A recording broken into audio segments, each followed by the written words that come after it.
Моето семейство, баща ми и неговия баща са потомствени мотоциклетни автомонтьори и това се предаде и на мене. Бях 8 годишен, когато баща ми по това време беше механик на отбора по картинг и той ме запали и започнах да карам картинг в продължение на 14 години. Имам спечелени доста първи места, включително един път шампион съм бил.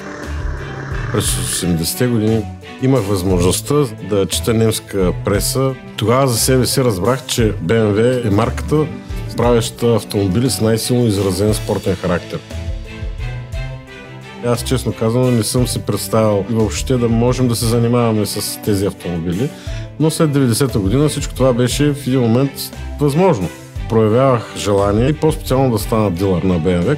В 1991 година се срещнах с един немски дилър на BMW и той ме обясни, че ми трябват пари. Но явно човека подразбрал, че не съм в час с нещата. Добре, дай един лист. Той накратко ми нахвърли един мини бизнес план. В първи момент ми се стори доста фрапиращ, но за жалост човека беше прав.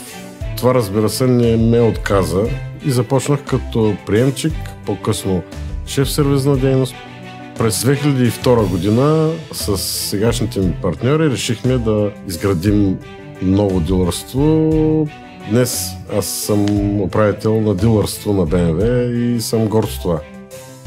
Аз съм упорит човек, смея да твърдя, че като реша нещо, го постигам. Преди около 5-6 години баща ми извади една визитка на дядо ми от 38-9 година. Оказва се, че преди 70 години дядо ми е бил представител на BMW, разбира се, тогава за мотоциклети.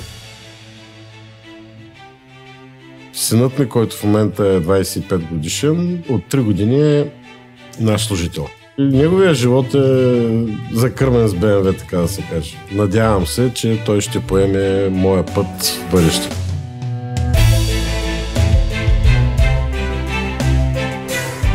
Мотора е съвсем друго нещо. Там не мисля за бизнес. Там просто гледам да карам и да се кефи.